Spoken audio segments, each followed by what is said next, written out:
Alrighty, guys. So today's lesson is going to be on formative versus summative assessment. Okay. So for students, the term assessment brings to mind exams and tests. Okay, nerves and study. But student assessment is much wider and can be defined by two very different categories: formative assessment and summative assessment. So in this lesson, we will get a glimpse on formative assessment and summative assessment. So at the end of this lesson, we are going to try to achieve these objectives. Can you please help me out? Maybe Elaine, can you please help me out reading the objectives for today's lesson? Number 1, define and classify the different types of formative assessment. And number 2, evaluate why using formative assessment is beneficial for our students' learning and development. Number 3, define and clarify the different types of summative assessment. Number 4, evaluate how summative assessment can affect our students' learning and development. Thank you so much. So, what is formative assessment? Well, formative assessment takes place during the learning process as opposed to summative assessment, which takes place at the end. The main aim of formative assessment is to guide learning, while summative assessment is to measure learning. Formative assessment can be a very powerful tool that optimizes both the student's understanding of their own learning and the teacher's understanding of the student's learning. The student can apply changes to improve their performance, and the teacher is able to adjust instruction to fit the student's needs. So here we have a chart where we can see the comparison between the characteristics of formative and summative assessment. Any volunteer for reading the column of formative assessment? I can do it, Daniel. Okay, Julian. So formative. First, day to day. Number 2, guides learning. Not usually recorded, not usually graded. Used to provide pupil feedback. Examples: strategic questioning, classroom quizzes, self-assessment quizzes, and peer assessment. Thank you very much. Anyone for the summative column? Can do it if you wish. Okay. Okay, summative. 1, end of learning period, e.g. end of unit or module. Number 2, sums up learning. Number 3, often recorded. Number 4, formally graded. Number 5, used to provide pupil and school accountability. Number 6, examples, end of a term tests, course work, end of the year teacher evaluation. Thank you very much. So as can be seen in the chart, formative assessment is often ungraded, or the grade obtained represents a small percentage of the final grade. Can you think of examples of formative assessment that we apply in our program in Jamestown? Daniel, maybe the counseling classes. Okay. Why do you say that? Because most of the times the students who come to the counseling classes is because they have failed many times one quiz, and we provide feedback and based on their performances. Okay, good. Any other ways of formative assessment that we use based on this chart, Christian? I believe that those tutorials that we use to score like the checkpoints, like tutorials number 2, this is one example of formative assessment, because we are doing it every single day in every single class, and I believe that's as formative assessment. Excellent. So what are the effects of formative assessment. The use of formative assessment techniques have a great impact on student learning, especially for low achiever students who make the most educational gains. So here we have the following formative assessment practice that helps maximize the benefits that can be achieved: accuracy, descriptive feedback, and student involvement. So as we see here in this graphic, feedback starts playing a big role when it comes to formative assessment.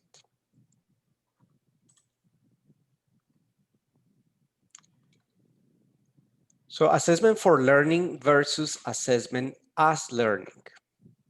Formative assessment can be broken down into two subtypes: assessment for learning and assessment as learning. These terms can sometimes be interchanged, but there are some main differences between them. So let's compare these two subtypes. Assessment for learning generally refers to improving the teachers' and students' knowledge of where they are in the learning process and how to improve in the future through, for example, detailed teachers' feedback. Assessment as learning refers to the metacognitive processes that increases the students' understanding of their learning through, for example, self-reflection, self-monitoring, and self-adjustment. Okay, so if you notice here in this chart, assessment as learning requires more self-understanding of your own process while you're learning.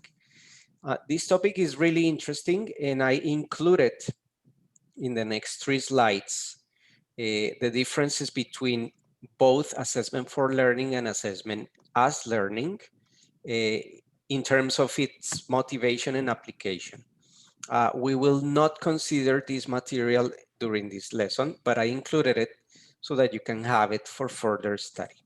Okay, so here it is. You can later on read it with more detail. Let's move on to the next topic. So as we were talking about feedback, within assessment for learning, feedback has a critical role to play.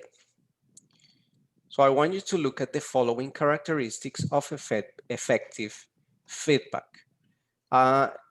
Because we have a long list, maybe each one can read 2 or 3 items. So let's begin with Alexis. Can you please help us out with the first 3?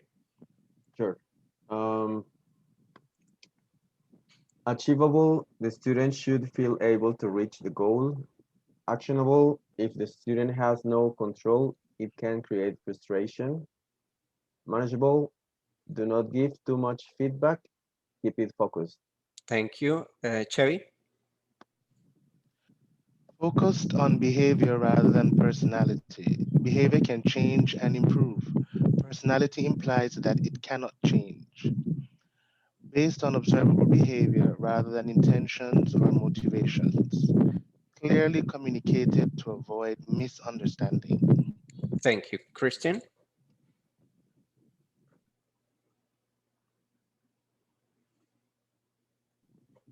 Chris, I think you're in Yeah, mute. sorry.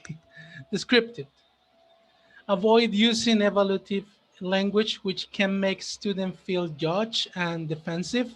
They are less likely to respond positively to feedback. Followed by discussion of next steps. The person who is giving feedback may be able to improve more if they are aware of the effects of the feedback. Focus on helping the students. Feedback can be destructive when it serves only our own needs and fails to consider the needs of the person on the receiving end. Thank you. Daniel? Presented as information, by sharing information, we leave people free to decide for themselves in accordance with their own goals and needs.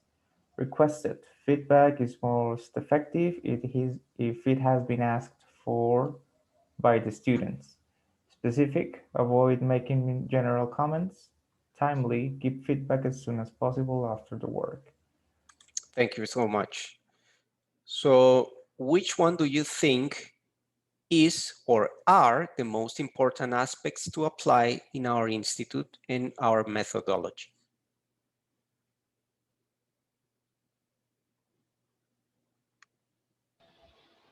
I believe that first of all, we need to try to make students understand that feedback is just one part of it. The other part is like they have to be aware of their process. They have to understand. They have to be like they have to feel a little bit of critique about themselves. How are they following their steps? And I do believe that we need to try to be as gentle as possible, but in the same time we need to let them clear what are the mistakes they have been having, and it's something that we have to balance, but we do need to show what's the problem, what's the mistake, at the same time telling them that they should continue doing that. They should like being aware of what are they doing. I don't know if I did make it clear, but it's try to have a balance between both of them. Thank you, Chris. Anyone else? I think we actually do most of them. I think we could work on clearly communicated to avoid misunderstanding. Um, we could work on followed by discussion of next steps. I think that follow-up process is not normally done. We may give them feedback and then it's usually done at the end of the class and then they leave, but then there's no follow-up per se on the feedback that we've given them. Um, the second to last one says specific. I think we could work on being a lot more specific, but the rest, I think we do them on a daily basis. Thank you, Chevy. Anyone else? Yeah, Yeah, I Nico? oh, go ahead, Nicholas. morning everyone. Sorry for the time. Hi, Nico. Yeah, I agree actually with Cheyenne on both because I think we can be clear with the language that we use. I've seen some teachers give great feedback. I've seen some other teachers be more emotional about it or use more emotional language. So I think we can standardize that part of the feedback. And again, and Cheno is on point because we need to be clear with the steps for the student. Yes, we tell them, I mean, you have to go back to laboratory, you have to go back to, we give them review classes, but it would be nice something extra, maybe, I don't know, a personalized link to some kind of activity, something that the student feels that is not, let's call it the standard or the politic of the policies of the company, but it's more the teacher giving a proper and personalized feedback. Again, time is very constrictive in our classes, so I know that is not very easy to do, but if we could automate the process, it would be great. Thank you. And Daniel, you had something extra to say on top of that? Yeah, I was going to point out that the last one, which it says feedback should be timely. I think that it's also important to remember that, I mean, tutorials are classes, evaluative classes, in which students also need to know what they're doing right and what they are not. So sometimes teachers, well, I've seen that on my teachers' classes, is that they focus on communication, and that's good. But sometimes when students make mistakes, they're not really aware of what they're doing wrong, and the teacher is not correctly saying that. So I think that we should also focus on that because it's extremely important to have timely feedback, because in most of the cases, we're not going to see the students anymore once they leave the classroom. Well, in this case, well, once they leave the meeting. So now that Nicolas was talking about giving personalized feedback, I was thinking on, I've always relied on Google Forms, but it would be great to have like a report at the end of the class in which students get to know, uh, for example, some extracts of what they say, some extracts of their work in class, with, I don't know, something like positive things. These are the things in which you were successful communicating these or saying these or doing this, and the things that you have to improve with, some um, sentences or utterances that the student came up with, and that they can be corrected. It would be great. I mean, I think that it's an option. Of course, we would need some software, but it would be good to have something like that. I mean, the student to have something uh, that tells him or her what they did, and to have a report of what happened in the class. That's what I Well, wanted to point out. if I may add something, I remember last year that Daniel recommended us to take on a course about teaching grammar effectively, and they talk about feedback. And one of the things that they mention about feedback is that apart from the normal feedback that we give our students, the most important part is try to make on them, or try to let them have self growment. Like they have to criticize a little bit they are doing in order for them to realize what are the mistakes. So apart from just a teacher give them the feedback, I do believe it is also a great idea. Ask them, what do you think you can improve? What do you think you are making some mistakes, or where are your problems? Where are your mistakes, or something like that? Thank you, Chris. So Daniel, following the line of feedback, I was gonna say something, Daniel. Sorry. sorry, go ahead. Can you go back again? So I think all this information is really important, and I don't know if it's a good idea to share this with the teachers right away, because maybe some of them they don't know some of these items, or they just forget about it. And also that one important thing is to create a connection with your students. So I think when they talk about descriptive and helping the student, that's a really important part, because some teachers they forget that they are talking with like humans. They just say many hard things, you know. So those two things are really important, and also I would like to share this with the teachers. Okay, Yeah. great. And Okay. so now we have considered the previous info. Let's reflect. Think about your own feedback. Can you identify any of the previous characteristics in feedback you have given recently? What aspects from the previous slide are you planning to apply, you as teachers? Okay, so that is the next question.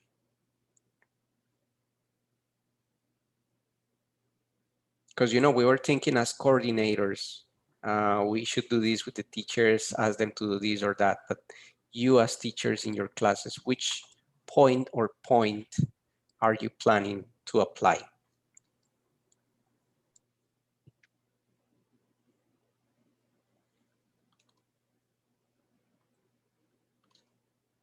Nico? Okay, yeah. I'd like to be. I think I'm clear with my feedback, because when I'm in class, what I do is that I have like a little, like a mini form with the logo, and yeah, I write, like Daniel says, Celta style. Some extracts from the language that the student gives me during the session. However, I tend to focus just on the mistakes. And now that I'm listening to you, it's always good to give some positive points, like your pronunciation is great, however, your grammar. So I tend to focus more on the negative aspects. Again, it's not because I'm a horrible person, but it's because of time, right? During the tutorials, generally we are in a rush. But again, I think it's very interesting because it forces us as teachers, and if we can transmit this to our teachers better, um, to apply what a tutorial is supposed to be. I'm not teaching a class. I'm just letting them communicate. So what I should be doing during the class is taking notes and taking and writing feedback for them. So if we plan this correctly, we can give the opportunity to teachers to improve their own style in these sessions, forcing them to speak less, to be less the protagonist and to let them communicate. Thank you, Nico. Ella?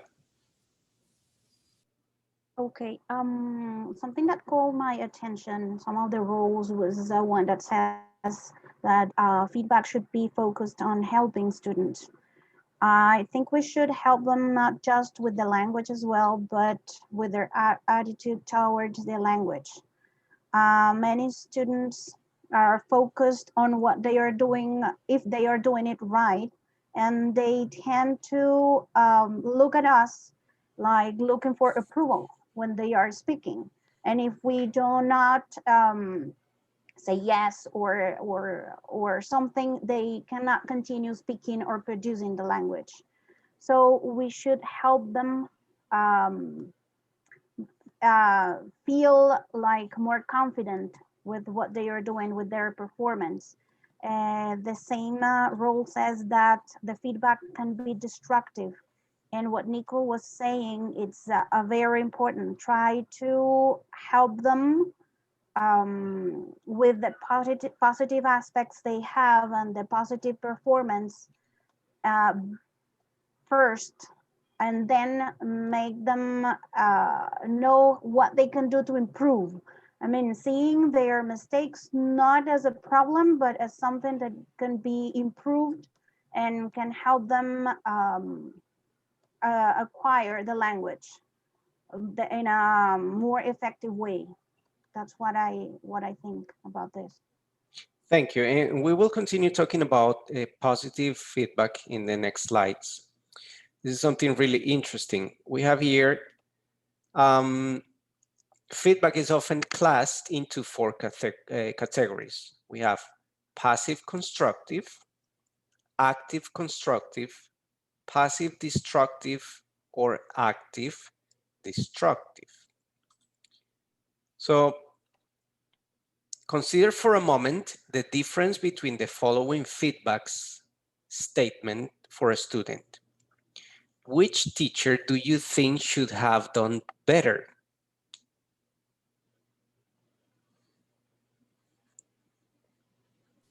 The active constructive, probably. Oh, yeah, but which one should have done better? Okay. The last one. Come on, try harder. The active destructive. Why so? Sounds like a bully to me. Okay. What about the others?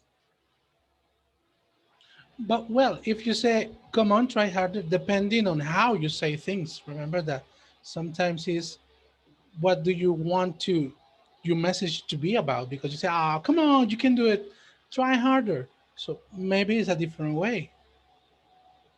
So out of these four possibilities, the only type that is considered beneficial for our students' learning is active constructive, as it actively builds up confidence and a feeling of achievement. Okay, so this is important to reflect, and also please remember the points that we see about feedback. Now we are going to talk about summative assessment. So as seen in the previous slides, assessment often falls into two main categories: formative and summative assessment.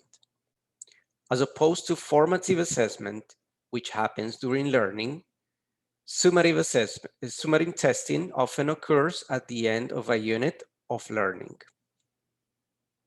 For example, at the end of a module, at the end of a unit, at the end of a textbook, or at the end of the year.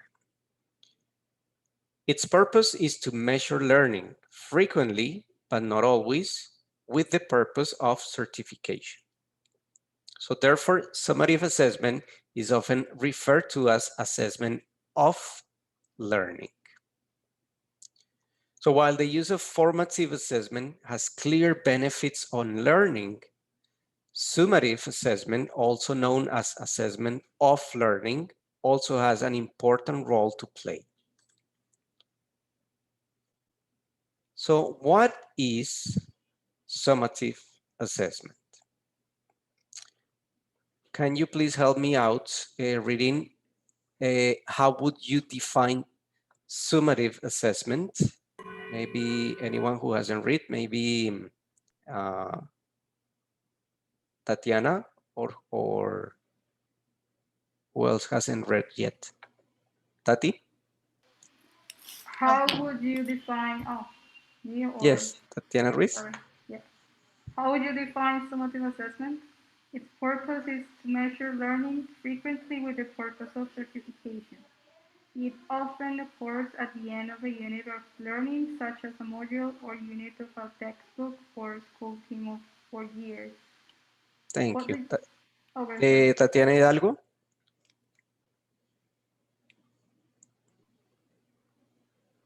What do you consider the advantages of summative assessment to be?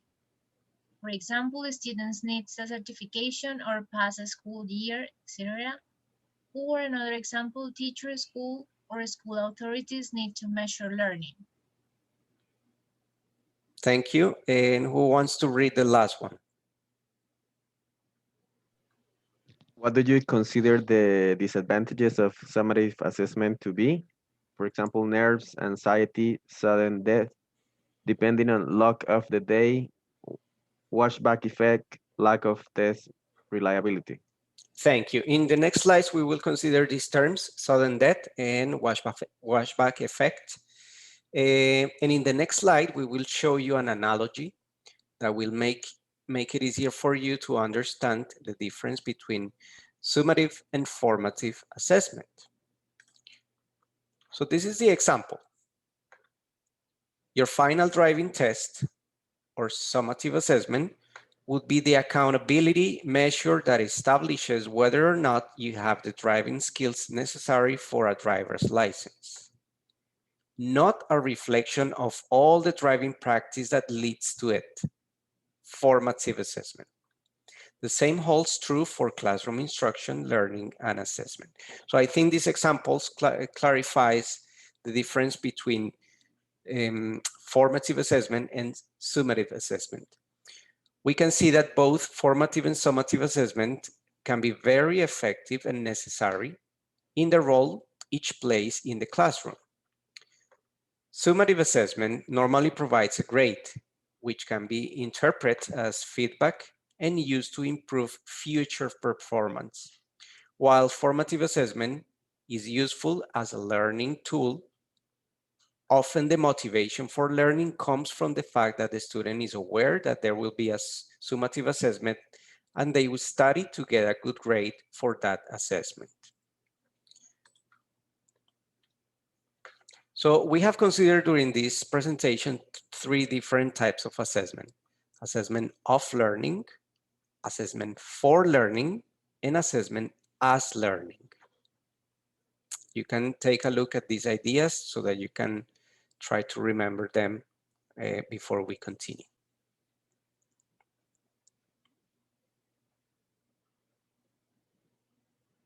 Anyway, remember that I will send you the presentation so that you can study more. So what are the concepts to consider in summative assessment? So while merely handing out tests may indeed be assessment of learning, as teachers, we must ask ourselves if this is effective. So to be able to understand the implications of a test, first we need to understand test design and the basic concepts behind test design, such as construct, validity, and reliability. All tests, no matter how big the provider, should go through a series of steps to assure test quality. The process of test design can be seen in the figure on the right. Okay, we have there pretty much what is the process of designing a test. We will look at major consideration within test development and test use. So what is test construct?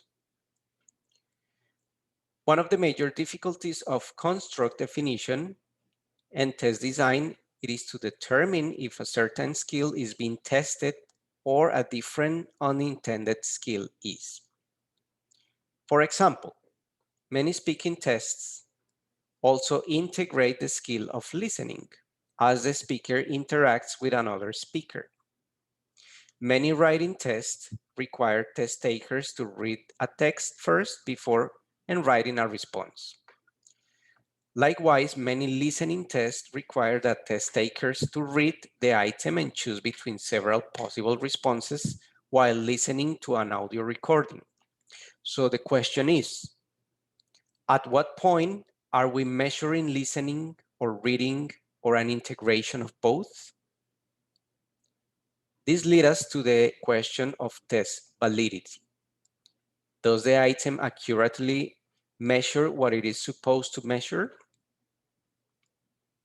So test validity. Test validity is one of the most central issues in summative assessment. The validity of a test refers to the extent that a test evaluates what it is designed to evaluate. So there are several types of validity, and the use of each will depend on the purpose of the assessment. To understand test validity, we also need to understand scoring and how to understand the resultant score from a test. So we will look first at what is a test item, and then we will see how to write a test item.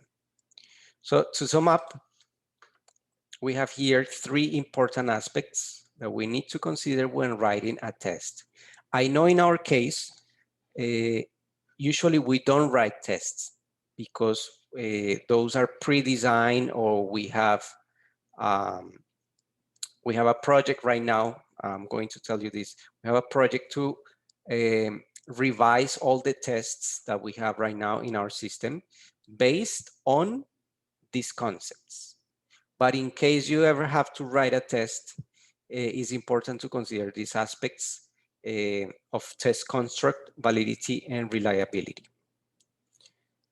So how to write a good test and good test items. So what is a test item? A test item is each testing point in a test which is given a separate mark or marks. Some examples are one multiple choice question with 3 or 4 options, what sentence for grammatical transformation, one question to which a sentence-like response is expected. So how should we write items? Each item should include only one task. So avoid confusing test questions, as we see here in the example. Okay, so an incorrect way of writing an item will be match the following definitions and write a sentence using each item. What will be the correct one? Match the following definitions, that is one item. And the second one will be give an example of the following terms, use full sentences. So when testing skills such as listening, keep items short. Students should not be required to use combined skills such as listening, reading, and writing unless the test construct has been specifically designed to test these abilities. When you do that, that is referred as integrated items, but we should avoid those as much as we can. We will try to focus only in one skill. Items should be as clear and specific as possible to avoid ambiguity and misunderstanding when read by the test takers. So here we have an exercise. It says, rewrite the following test question. Okay, so how can we rewrite this question? Let's work in pairs as we did the last time. You can work by branches maybe, so try to rewrite that test question, and then we will see the answers that we provide, okay?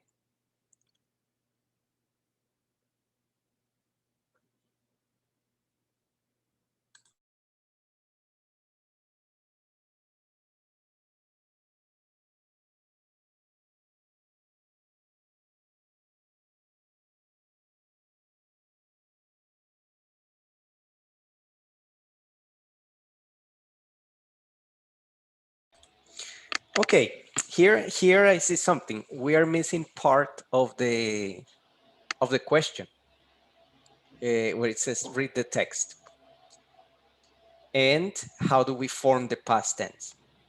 So most of you focus on the second part, which is filling the gaps with the correct form of the verbs in brackets.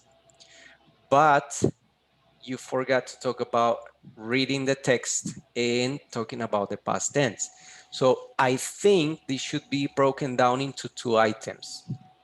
The first one should be read the text. Can you identify or underline the sentences that are in past? And then the second part of the question will be now filling the gap with the correct form of the verbs.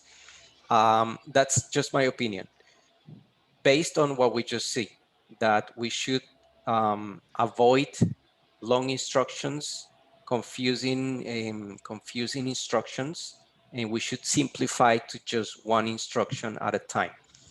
But in general, yes, you focus on filling the gaps. Alrighty. So now we are going to talk about the washback effect.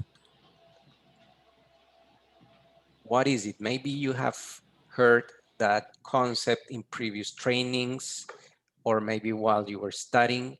So what is it? Assessment should be designed with a clear purpose, which maximizes the probability that the evaluation will measure what it is supposed to measure. It is also clear that many decisions and consequences will result from that evaluation. We must also consider that assessment has many unintentional consequences.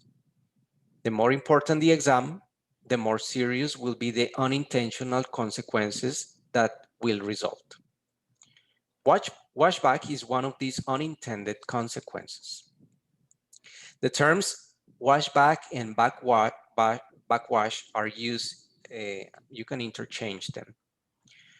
Washback is a broadest definition, is the effect that the test has on teaching and learning.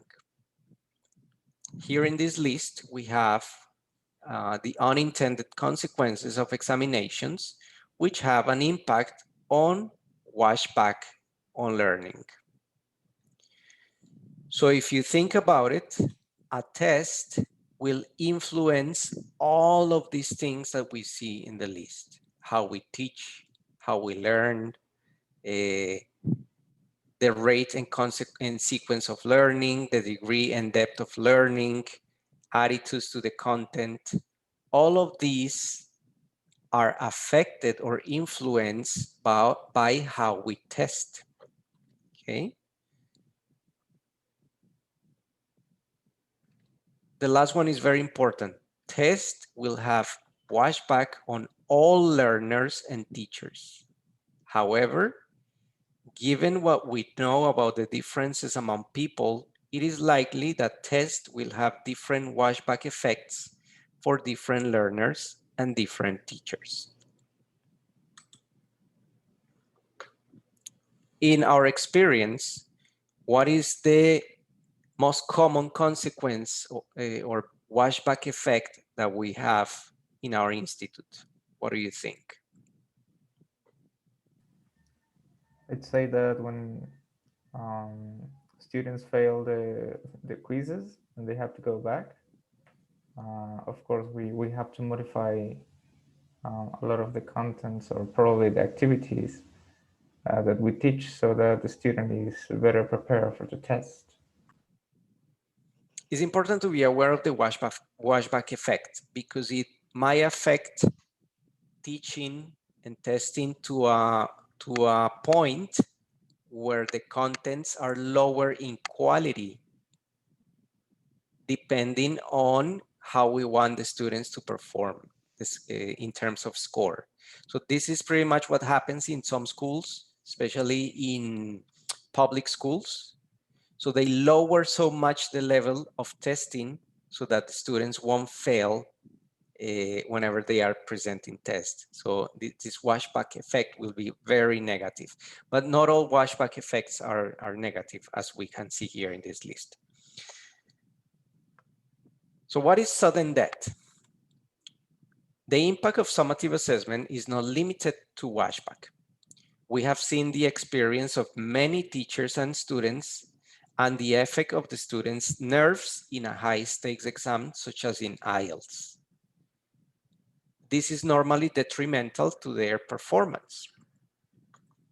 This is when a student fails to achieve the grade that they should be able to achieve given their understanding, knowledge, skills, or ability. This effect is called sudden death. So how can we minimize the effects of sudden death?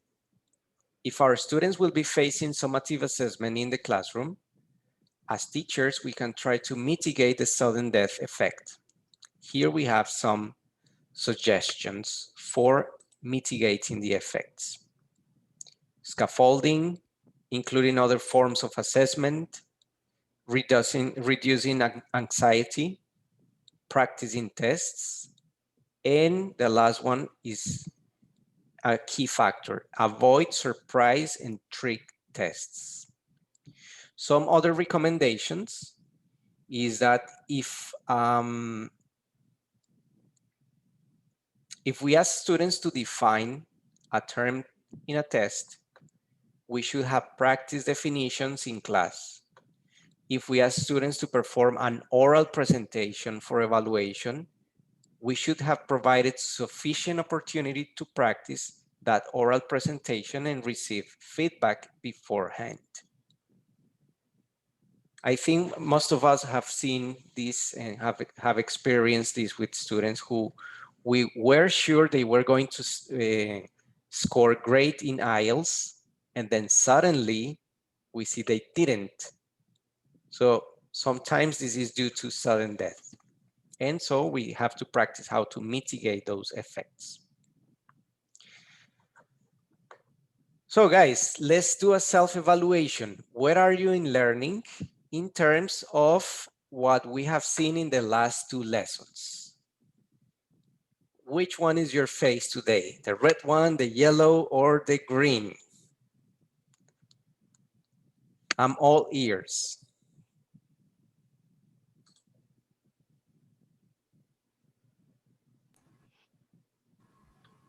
Anyone? Yeah, probably the yellow one for me. Okay, Same good. here, same here. That's not an option, Nicholas. Yeah, right. Hello, alrighty, good.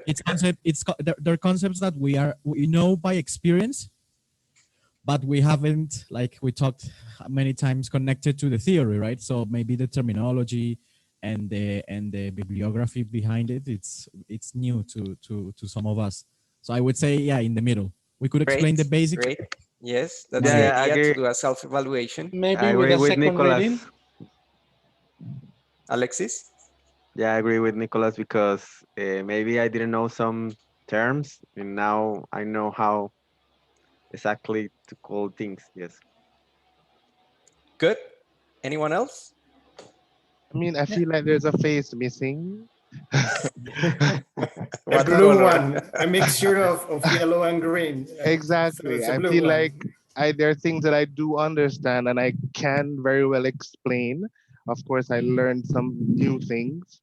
But I think the theory part of it and the practical part of it, we have to separate that as well. Because I can understand something and explain it to someone, but then me myself, haven't really practiced it yet.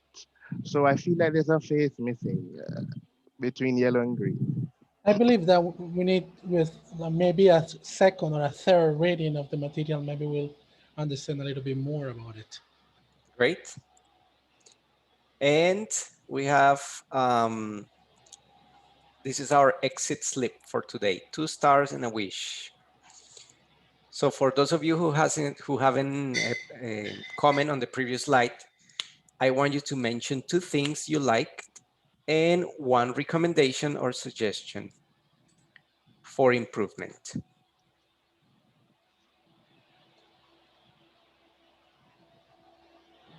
Well, I agree with Teddy. I can explain and I could talk about this with other people, but I think no one will fully understand the topic. So I think we need to apply this in order to see how it goes, how it can help students. If we modify the way we evaluate and we assess, I know we will see some positive changes in students. And I think it's great. It's a great thing to practice. Thank you, Ella. But you didn't mention two things you liked and one recommendation. Things, a recommendation to use this every day. That's my recommendation. Things I liked, all the effects. I didn't know the effects of the assessment, or I had an idea, but not this way, how evaluation affects students and also teachers. That's the second thing has to do with the teachers specifically, because we usually, when we are preparing or writing tests, we do not focus on the student as well. We are just trying to evaluate what we think, but we do not think about the student and how it is going to affect. Thank you, Ella. We have time for one more comment. 2 stars and a wish. Anyone wants to share with us? Yes, Jorge? probably I really liked, or I never thought about that characteristic of summative assessment as being actionable, because we always are in a position of teaching, of giving some information. You are in charge of the class. You are the one who decides who talks, who the timing and everything. And I never thought of that. The student should be at a certain point be in charge. I mean, being comfortable is more an interchange of information and experience of interchanging, rather than having the position of a lecturer or someone in charge of the class. So I never thought of that student in charge of the class or the assessment. And as well, the washback effect, because you perform a test, you set a test for the students, and you just give it to the students and never mind about what the real impact on them and yourself as well. You as a teacher, if you're teaching correctly, if you're giving them enough information for them to understand, and the impact on their learning process, if they go back, if they feel frustrated. So I never really thought about that washback effect thoroughly. And as Elaine says, we should put this in practice, not only on class, but on every single aspect of our teaching experience. Thank you very much, guys. So this is it for today.